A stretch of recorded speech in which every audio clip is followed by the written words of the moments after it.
I'm going to share a screen. I will share a screen if possible here.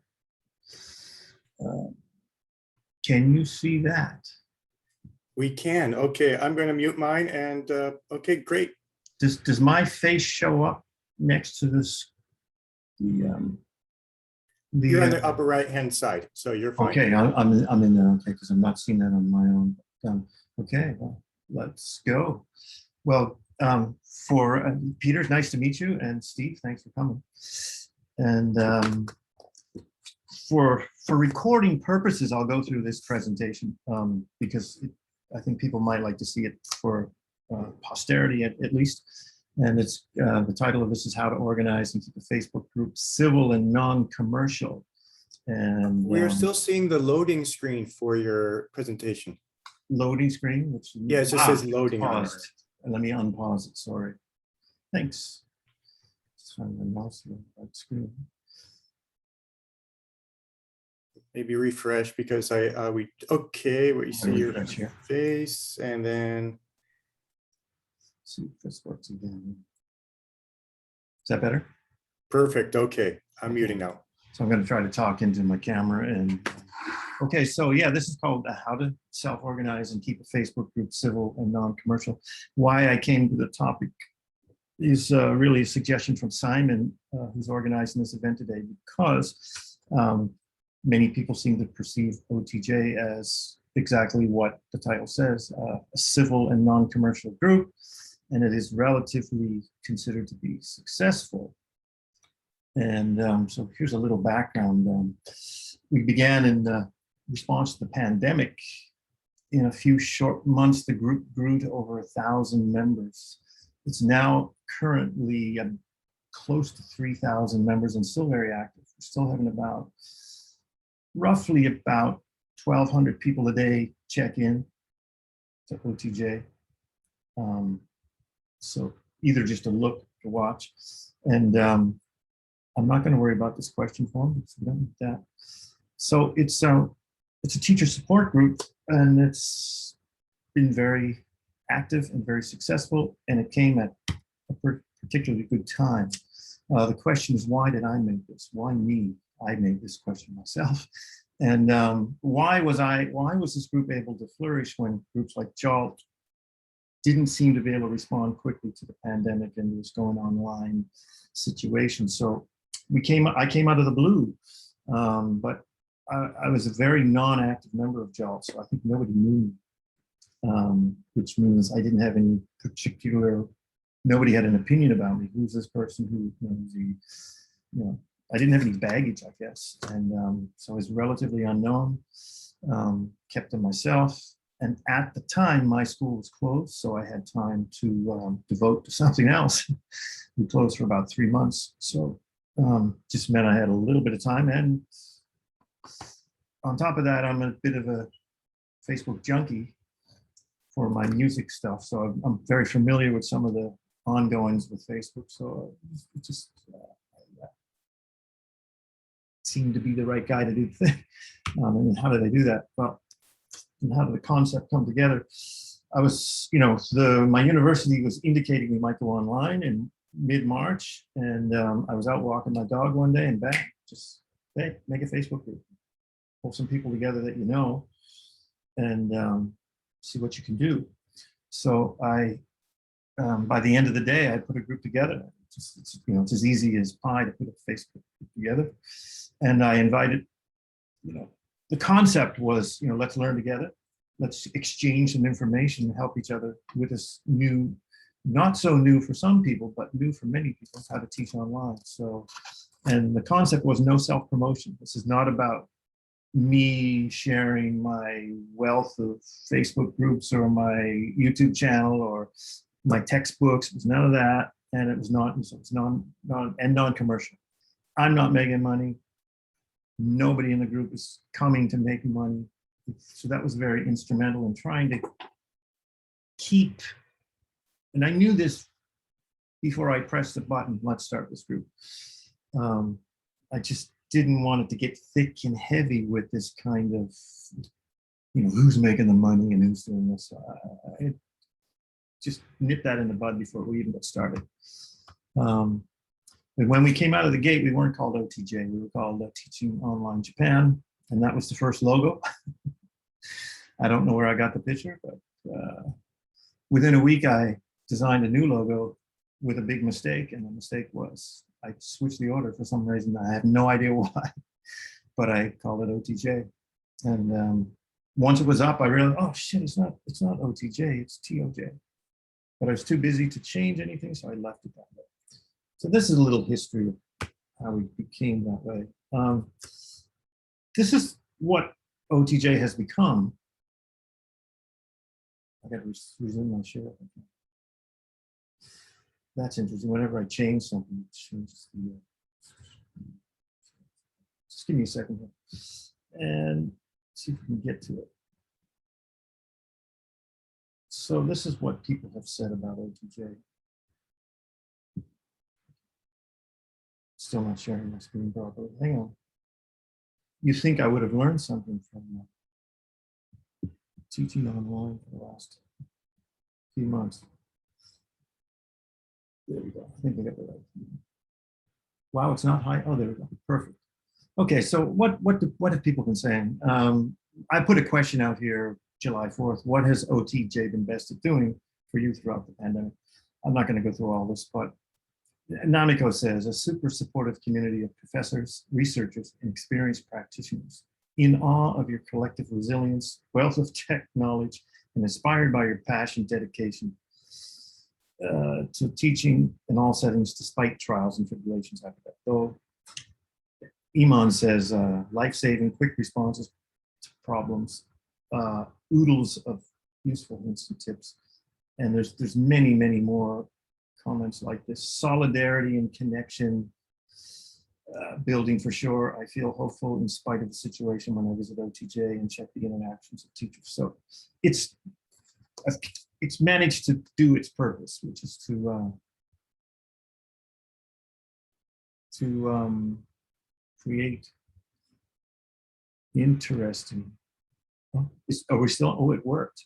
So OTJ has become a pretty instrumental community for teachers in Japan, for teaching online. But what's unique about it is we've got a level of, we've got some high-level PhD teachers, and we've got some, ALTs and language school owners like myself, and everybody's intermixing without this sense of hierarchy, I guess.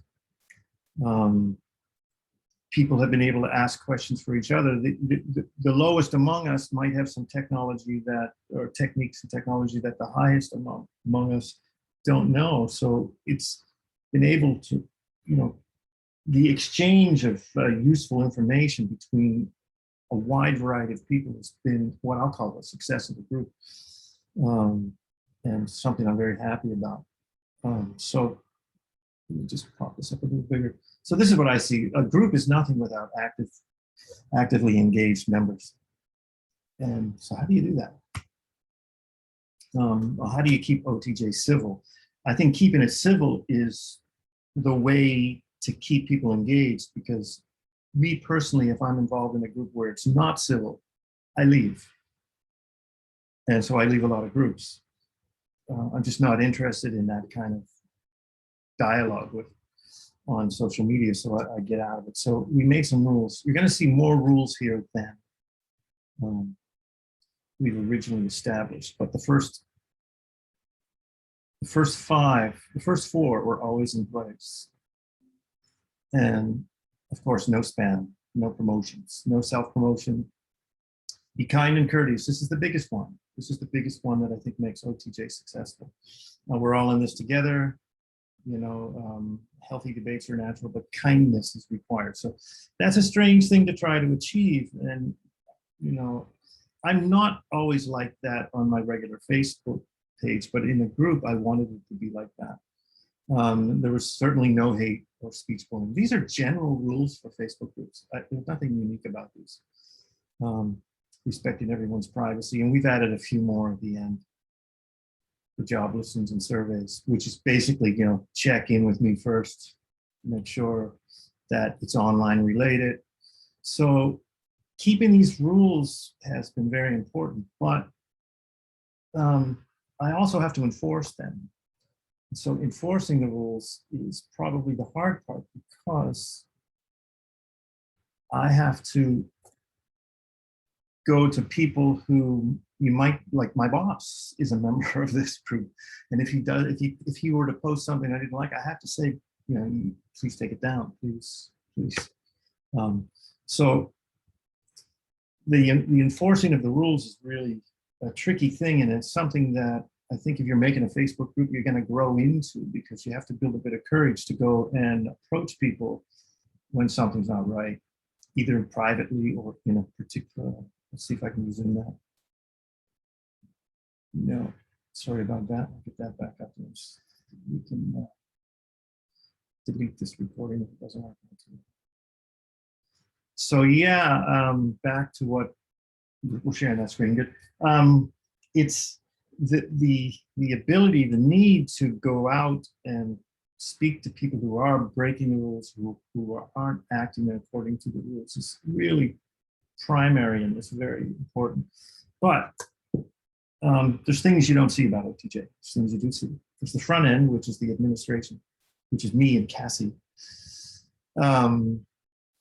There's no moderators at the moment. Me and Cassie and myself. Early on, though, it was 3 people. There was a friend, Andrew O'Brien, Cassie, and myself. 3 of us moderated. And you see the members. Now, the members of OTJ are also very instrumental in keeping the group civil, because they either take on people who are acting outside of the norms, or they send me a message and say, Dave, you should check this out. So there's a real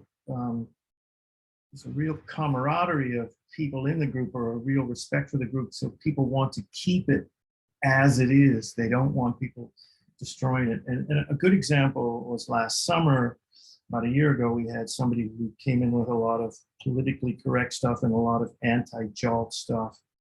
And she was picking fights about things that had happened in other Facebook groups, and she was trying to bring it over to OTJ. And,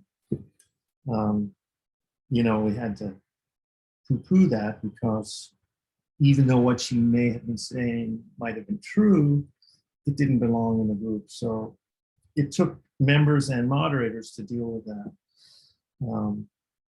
So the back end of OTJ is, again, Cassie and myself, trusted support. I have a few people outside that I can come talk to, because you can't talk to anybody. Your ideas fester. And we have Firefighters 101.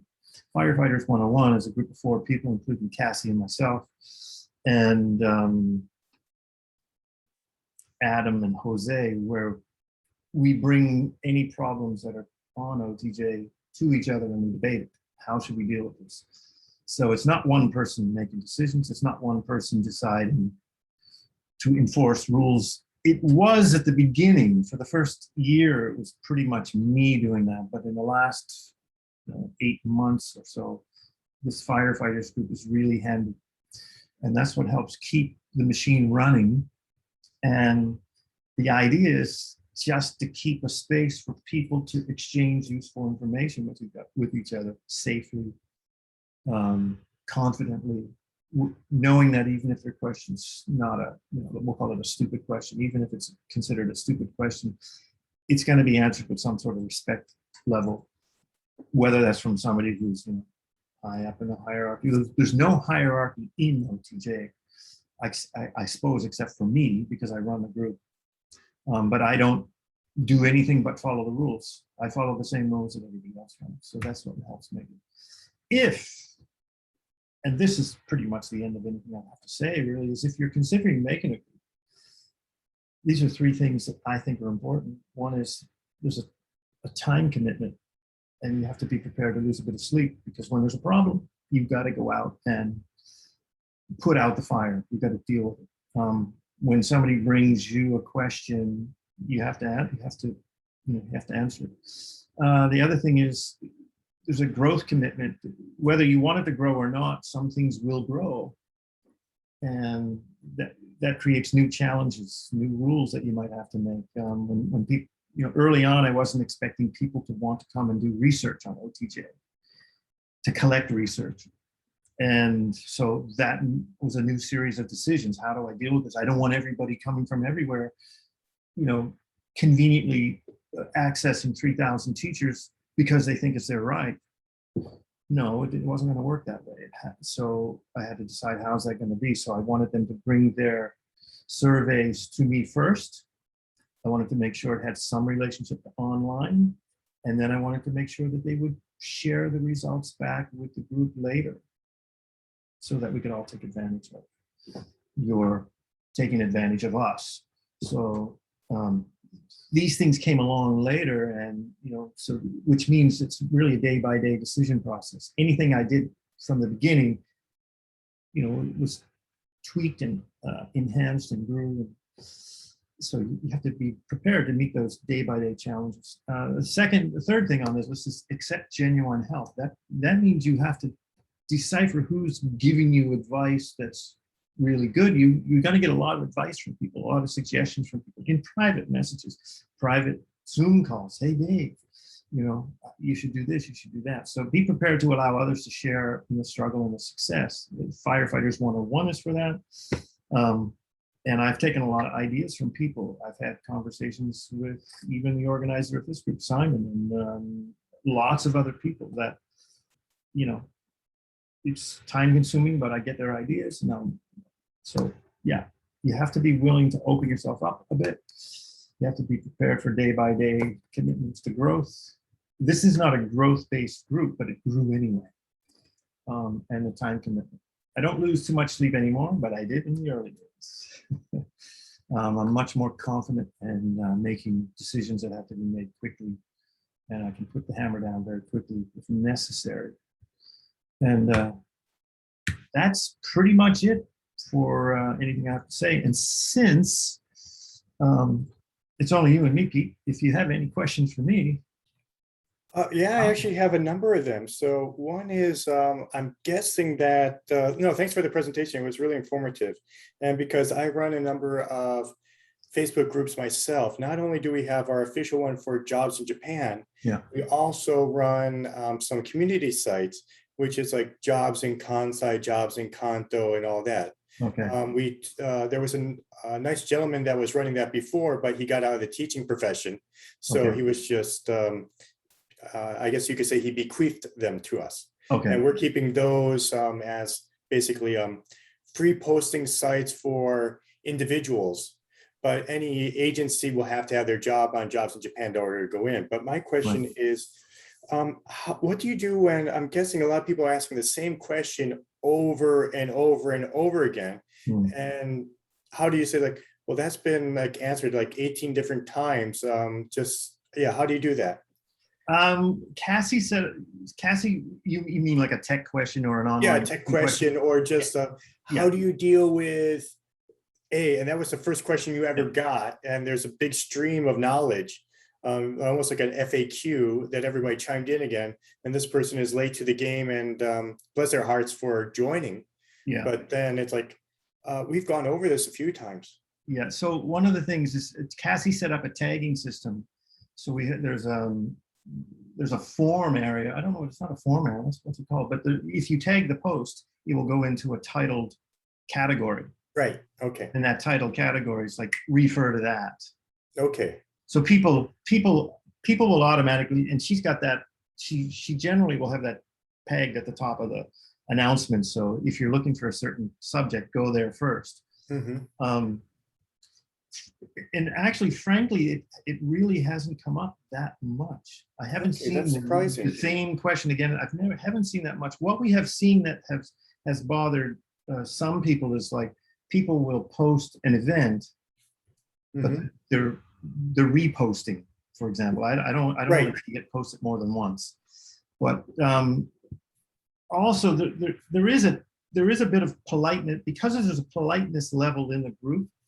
Other members will say, somebody's already answered that, you can check it out over here. And they've even put links in before, like some people will even give, they'll go as far as to put a link in for the person asking the question. But it's that organization. I just want to see if I can check what Cassie titled that, which is called, not guides, topics, under topics. And we've got a bunch of them like Zoom 101, all things Google, Microsoft Teams, Moodle, mental health, well-being, OTJ TV, Manabas, summer sessions, JALT, teaching kids, job listings. So all these other groups have, I don't think people use it that much. The heaviest used has 63 posts in it, which would be Zoom. Okay. So that's how we deal with that. But honestly, it doesn't come up as often as you might think. Okay, interesting. And how has the group evolved? So I'm guessing half the users, or not half, a large segment, are independent school owners that are like, how can we get these online teaching better for our school? Or they're using it in it, and others are, or maybe administrators in a school or something like that. And the other half are actually teaching. And it's like, geez, I have to make a nice class online. So has it evolved in a different way or gone one way or the other? Primarily the group, I think of the 3,000 members, I think most are university teachers. Okay. Straight up. I think language school owners are fairly well, like I'm part of JALT School Owners SIG, for example. Yeah. Mm-hmm. That group is fairly well represented outside of OTJ, I think. Mm-hmm. Although they didn't focus on online teaching a lot, but they have come to OTJ. But yeah, I think what's good for an elementary school teacher for teaching online from a tech point of view is equally as important for a university teacher. So there wasn't like a real division, like something that's good for an ALT is possibly good for me. So there wasn't that so much, but it has remained fairly university focused. Okay. I think, but we've been encouraging ALTs to make more of it. Okay. Now the other is just on the admin side, because I'm guessing you get all these people that want to be members that actually shouldn't even be in the group and all this. So we get a lot of, I guess you could call it spam, and even people making a Facebook account just for the purpose of pillaging your group. Yeah. I have primarily been the gatekeeper of that. So Cassie, it was, when there were two moderators and myself, Cassie, Andrew, and myself, I always remained the gatekeeper of membership. Mm-hmm. There's a series of membership questions, 5 questions, and some of them are like just a promise not to do this, not to do that, right? Typical thing. And so there's sort of 3 ways that people come in. One is curiosity. Mm-hmm. They sincerely want to learn. Some have been invited by other members. Right. And then some are what you're talking about, which are these people, the unwanted, we'll call them, the people that don't really belong in this group. Right. So how do I discern that? Number one, if you didn't answer the questions, you're not getting in. Yeah. Early on, I was, but then I would look for certain things like, are you a member of, what other groups are you a member of? Yeah. If you're a member of other teaching groups in Japan, probably, yeah, you have a need or like an interest. What I saw a lot of was other Asian countries with, I checked the groups they're members of. They weren't invited, but they're trying to join, and they may or may not have answered the questions. And I check out that the groups are all, and it's like selling this, selling that, selling this, selling that. And then you're not in. You're not in. Waste my time. There's nothing that's indicating you're a teacher. Now I took some heavy criticism for that. Just because people don't put stuff in their Facebook group about being teachers doesn't mean that they shouldn't. You should block them. Well, no, I'm the gatekeeper. Yeah, it's my group, and if you don't like it, you can make your own. And what the criticism, the people who would criticize that don't understand is when the problem occurs, I'm the one who has to deal with it. Mm-hmm. And so the other thing I found too, Peter, is you take your chances sometimes and you let somebody in, but it doesn't take too long before they show their colors. Yeah. And then it's an easy flick of a switch and you're out. Yeah, you're gone and all that. Yeah. So it does mean admin work. But I think I've, you kind of develop that sense of, okay, they've answered the questions. They are a teacher. Oh, they're a member of JALT, Hokkaido. Okay, this person's probably pretty good. And I have gone as far as to, okay, I'm going to go check out their Facebook stream, see what kind of stuff they're posting. Yeah, or if they've posted at all, yeah. So, Yeah, right. So that I get Member that a since lot where they- 2013 haven't posted anything. Well, I don't know what's going on here. Member like recently, nothing. The other thing is the name. Like, are you using a pseudonym? Are you like, if I call myself, John Hokkaido, then I'm not a person. Like, so, but we do have a few people who are. There's some people who are members that I know them personally from the Tokyo area, but they don't use a real name. Right. Yeah. So. But that has been a problem. There was one who was called Betty Rubble or something last year, and she came in causing a lot of trouble. She was very sophisticated, very smart, very articulate, very good at creating an argument, but she was a troublemaker.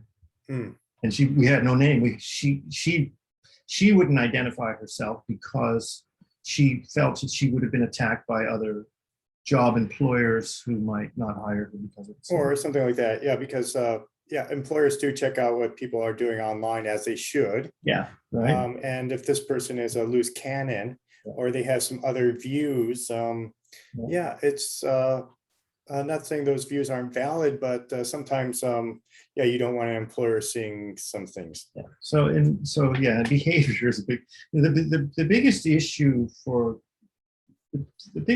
me actually kicking people out, obviously trying to sell your wares. Right. Blatant disregard for no selling on this site. But the second one is bringing your political views in. Mm-hmm.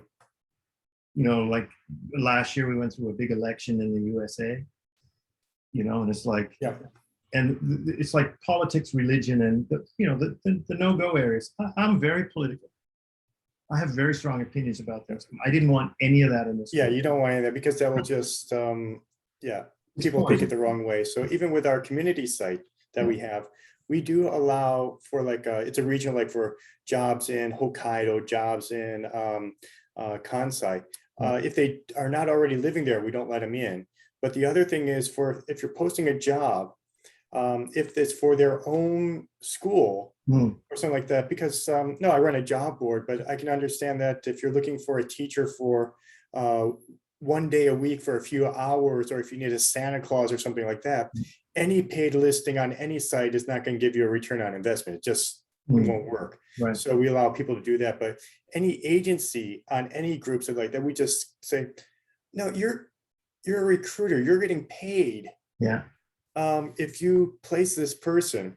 And so don't be just a cheapskate and all that. I know you want all this coverage and all this, and we have 12,000 members for the Kansai one. Yeah.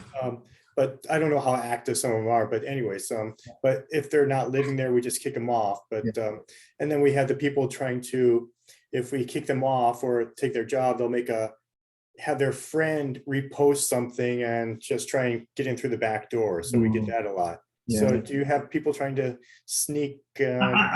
I honestly don't. I haven't perceived anybody trying to sneak in. They may have, but I wouldn't have noticed.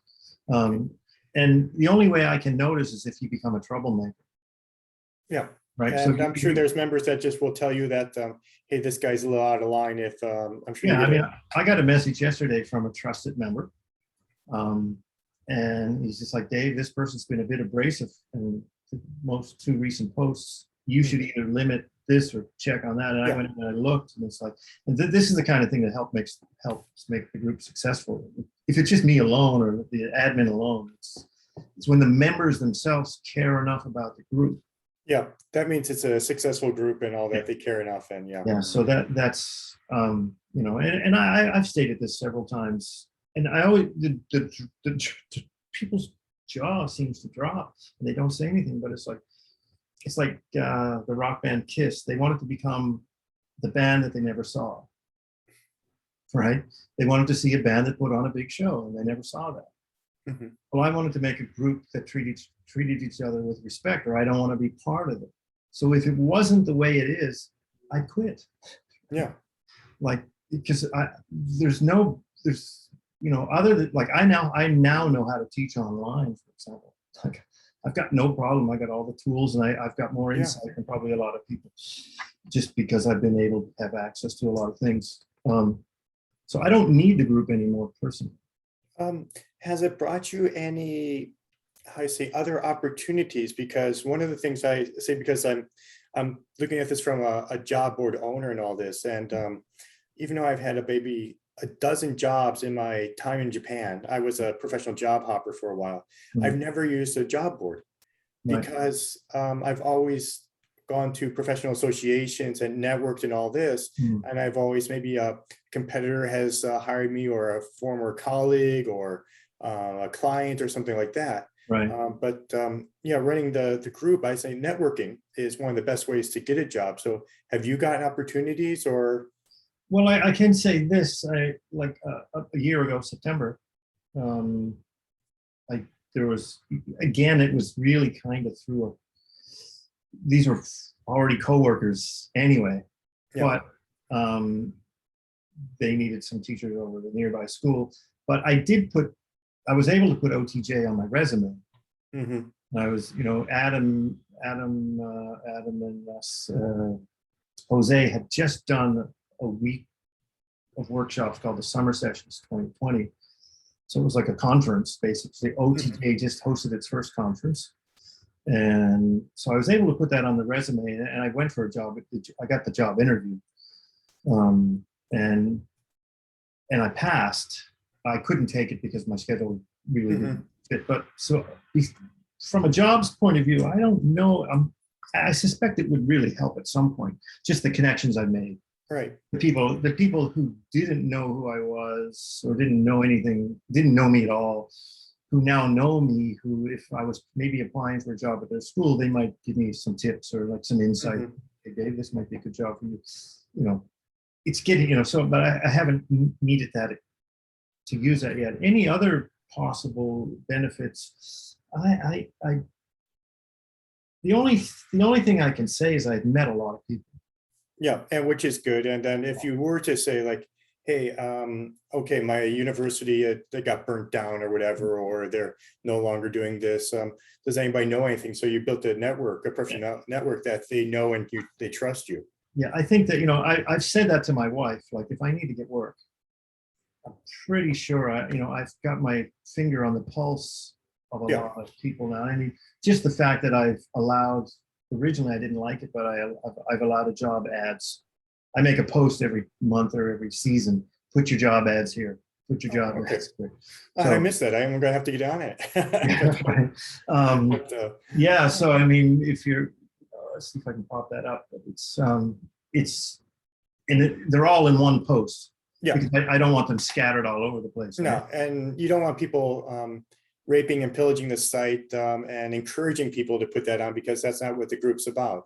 Yeah, of course, there are many people that are looking for better opportunities if they see it, but yeah, you don't want to put it into like opening up to the wild, wild west, because people will just use it for the wrong reasons. Yeah, and then it's once you open the gates like that, it's hard to close them too, right? Yeah, like it's already, you make mistakes along the way with groups, right? Like, you didn't censor, you didn't tell that person to cut their post, and that was not exactly online last week. And so I've had that refines and fine tunes your acceptability and unacceptability as you learn in those first few months, right? Okay, this is not going to work, that's going to work. Yeah, but every exception then becomes a rule because you did it for that person. Yeah.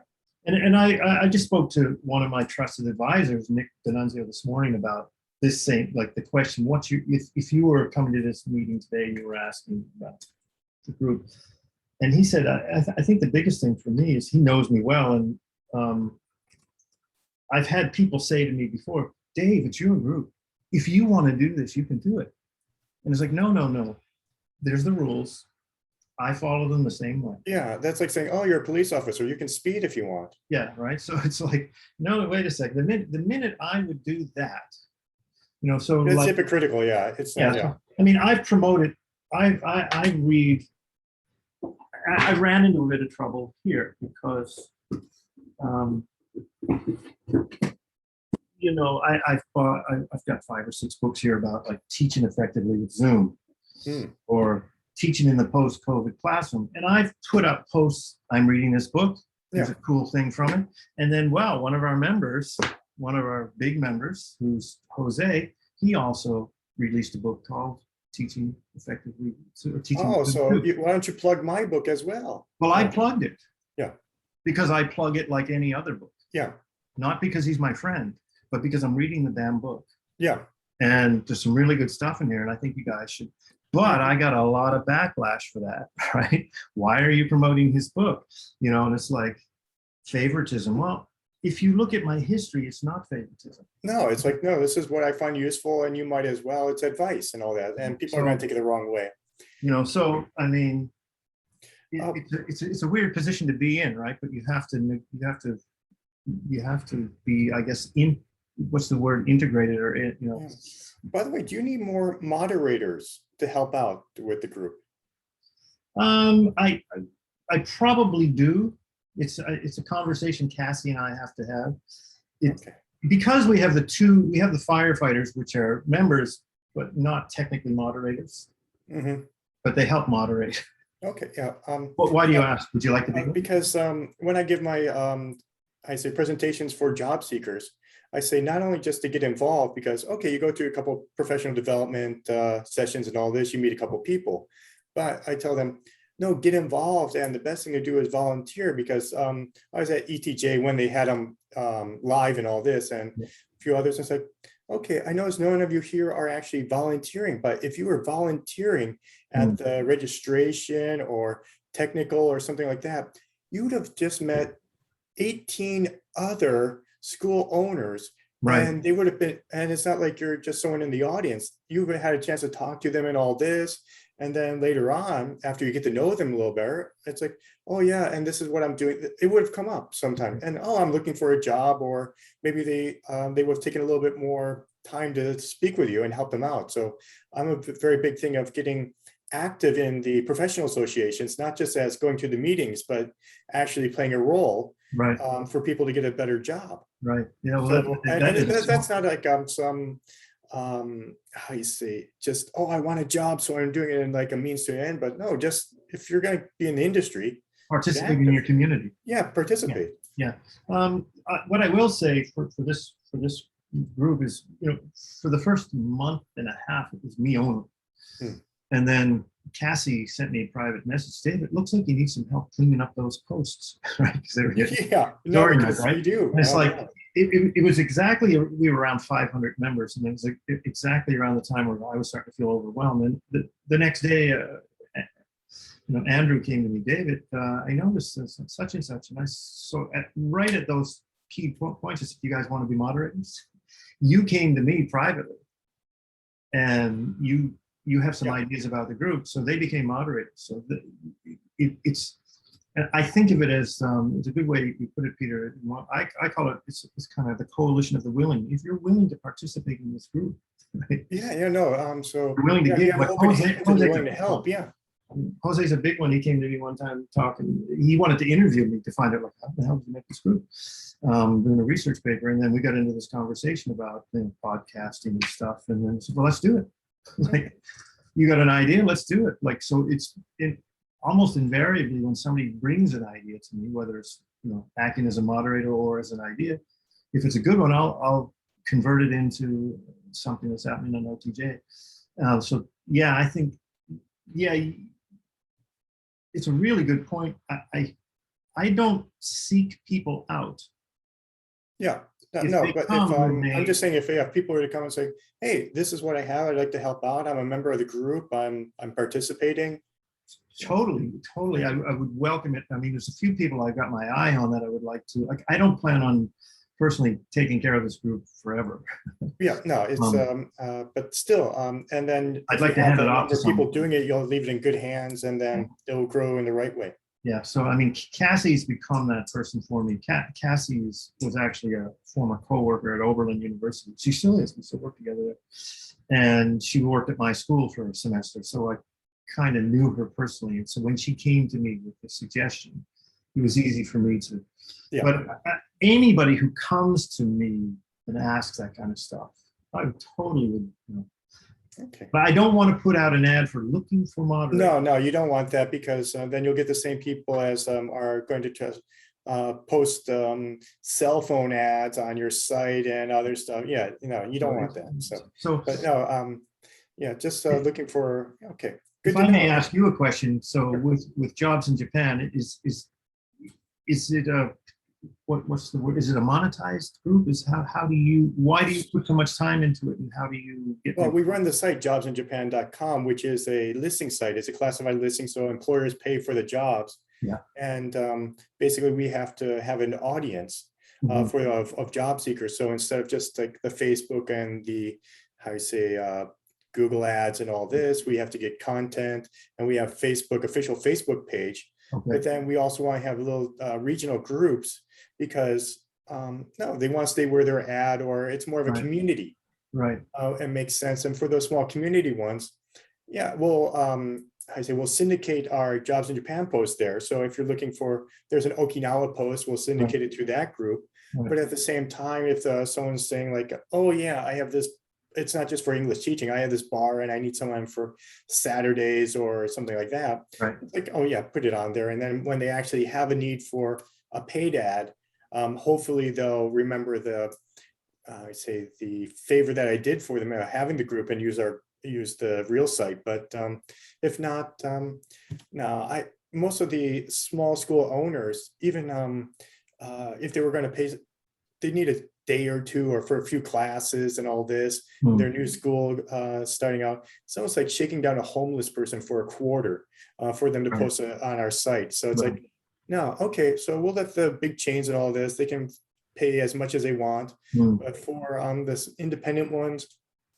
yeah, if you're actually getting an employee, okay, pay the fees. But if you just need somebody for a day or two, or like a few hours a week, yeah, use our groups. It's not a job board. You won't get the functionality, and people are going to be contacting you with all different email or messaging and all this, and it's kind of like a Craigslist-y type of thing. But hey, it's free. Right. Okay. Yeah. But okay, great. Thanks for the presentation. And I'm sure we'll be speaking more. Let's stop the recording. And no, it was great meeting you. Thanks for presenting. Thanks, Peter. Yeah, enjoyed